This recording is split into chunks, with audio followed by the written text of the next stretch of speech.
Hey, what's going on, Freight Broker crew? Welcome to Freightskills. And in this video, based on some of the feedback I got from my last video on the difference between freight brokers and freight agents, I wanted to take that one step further and talk about another layer of the logistics industry, which is freight dispatchers. Okay, so in this video, we are going to cover the difference between freight brokers and agents and dispatchers. All right, so before we get into things, make sure you hit that like button. Make sure you're following the channel so you don't miss out on any more videos that we post.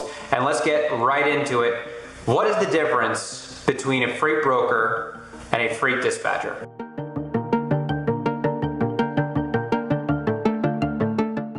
So now, when you hear the term dispatcher, it could get a little bit confusing because within a freight brokerage, there are some people who function as dispatchers.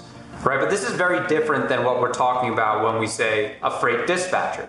You see, so where a freight broker is hired by a customer to connect them with a truck, a freight dispatcher is actually hired by the truck driver or the trucking company, and their job is to coordinate their back office and connect them with brokers. Right, so it's a little bit different than what you might see with a brokerage. Now, being a freight dispatcher has been the subject of a lot of debate over the last few months, actually, where the FMCSA is trying to draw a hard line on what a freight dispatcher is functioning as versus a freight broker. And I'm going to talk a little bit about what the difference is between the two. What are the pros, what are the cons, how do they help the industry, and how do they hurt the industry? Because there's two sides of the story here. So let's hone in a little bit on what the difference is between the freight broker and the freight dispatcher, right? So we know what a freight broker is right now. We're on this channel. We know a freight broker works to connect drivers and customers with loads, right? We're licensed as a brokerage by the FMCSA. We are allowed to charge money for the act of hiring another company to move a load. Now, freight dispatchers don't quite have that authority, and here is where the area gets very grayed and the line is blurred. So a freight dispatcher doesn't have any of the licenses as a freight broker. As a matter of fact, they don't have any licenses as a carrier either. Anybody could really come off the street or come out of any class and say, I'm a freight dispatcher now. And the reason is because they're essentially acting as a concierge service for the drivers. Now, it's not to say that it doesn't require skill. It requires tremendous skill to be good at it. But freight dispatchers, all they're doing is they're operating as a back office that a truck driver can't necessarily do. So for example, if you are a one or two person trucking company, maybe both of you are driving at the same time, you don't really have the time between all of the loads that you're delivering to look for new loads, to manage your accounting, to manage your taxes, to bill your customers, to manage your receivables, all of that stuff. You don't have time to do that.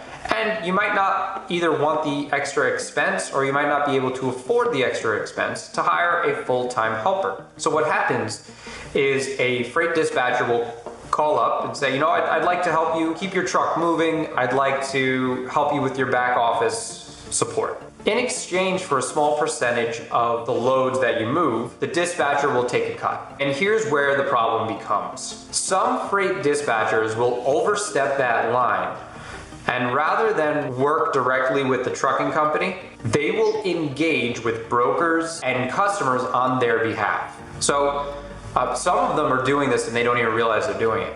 But let me explain why this is dangerous. When there's any engagement, when there's an agreement to move freight, that agreement is protected by a contract and the BMC bond that all freight brokers have to carry. So what that means is if a customer doesn't pay a broker for the services that they rendered, the broker still has to pay the truck driver. Truck drivers and carriers are ultimately protected in the industry. There are no laws really protecting brokers, but there are books of laws protecting carriers, and for good reason. So what happens is the dispatcher will engage a customer directly or engage a broker directly. And say this dispatcher's company's name is XY Dispatchers.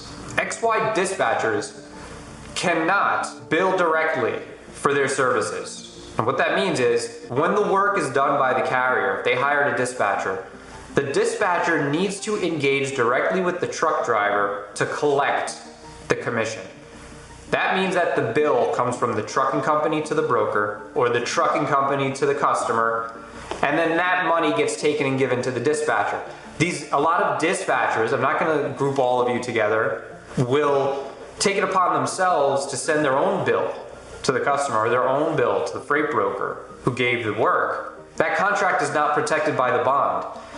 So in a case where the dispatcher decides to just pick up and close up shop or run away and just ghost everybody in the transaction, they can do that, and there's not much recourse that you can do unless you could track them down. But at that point, it'll take more money to sue than you'll make on the load, right? So a lot of them game the system like this. And this is why there's so much debate over, are dispatchers ethical? Now, if you ask me, I personally think that dispatchers do a great thing for the industry. A good dispatcher that's experienced in hot zones, areas, backhaul rates, head haul rates, regulations, all of those things, a dispatcher can be a huge asset to a trucking company. But the second they overstep their line and they start operating as if they're a broker, that's when things could get dicey, because you're opening yourself up to a lot of liability as both a customer and a carrier. The difference is very clear, right? We made this video to answer what's the difference between a freight broker and a freight dispatcher. Here's the difference. A freight broker is contracted directly from a customer and is allowed to contract a driver. A freight dispatcher is in a contract with the driver and is allowed to contract with the customer on the driver's behalf. Now, I'm sorry if I look angry explaining this. It's something I'm very passionate about, because a lot of people are operating under the notion that they could just do whatever they want in the industry, right? And if you're watching this, I'm not necessarily accusing you. I'm just telling you to be vigilant. If you're a carrier watching this, be careful on what you allow your dispatchers to do. The dispatchers are acting as an extension of you. Their bills are paid by you.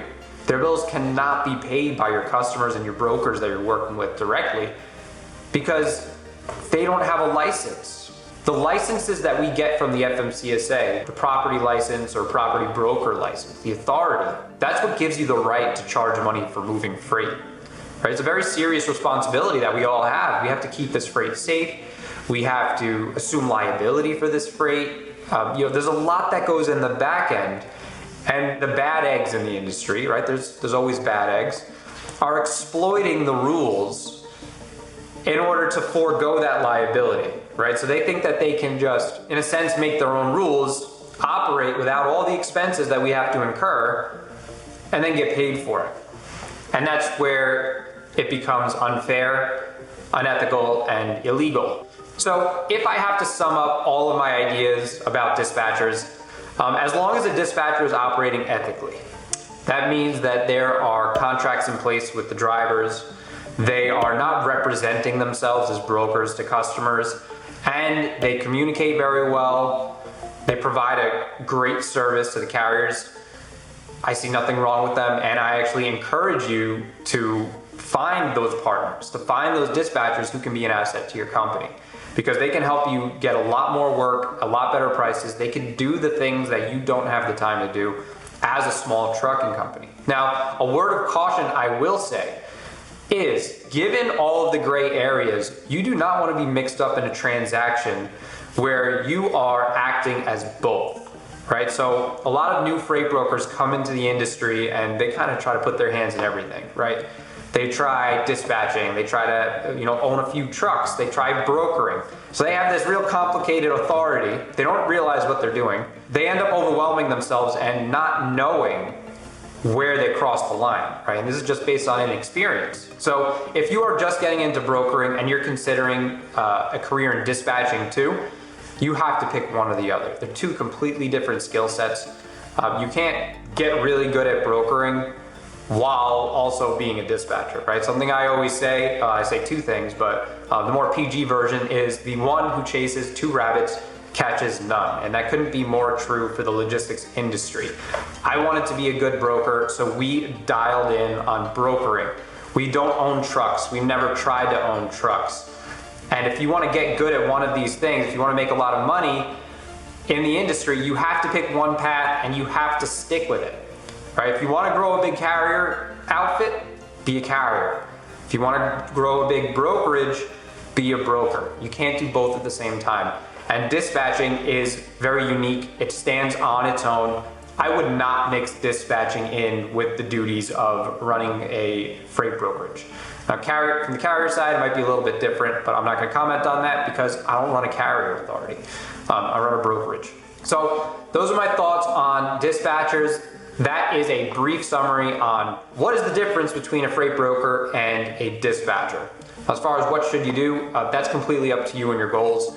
There is plenty of opportunity in both avenues. I'm a little bit biased towards being a freight broker. And the reason is, I can give you a reason, the opportunity of a freight broker is a lot more than that of a dispatcher. With a dispatcher, you're limited to the amount of trucks that you can contract, right? As a freight broker, there are unlimited amount of companies that you can move freight for, and an unlimited amount of carriers that you can give freight to. When you're a dispatcher, you're limited to what those drivers tell you. You're limited to what those trucking companies allow you to do on their behalf. So if you want something without limits, being a freight broker is the way to go. But if you have a really high level mastery of what it takes to run a trucking company, you might be better off as a dispatcher. Now, I hope this video helped. Again, this hopefully brings some clarity to the issue of what is a freight broker versus a dispatcher and which should you be. Like always, if this helped you at all, if you got any value from this video, make sure you drop me a like, follow this channel so that you don't miss out on any more valuable freight broker advice. And before we go, I want to personally invite you to join my private community. It's a community full of freight brokers. I hang out in there all day, dropping gems about the industry like rates, finding customers, networking with carriers, all of that great stuff. It's completely free to join. It is right down below in the links. You'll find a link to a page. Just enter your email and I'll send you a private invite myself. All right, I hope this video helped, and until the next one, I'll see you soon.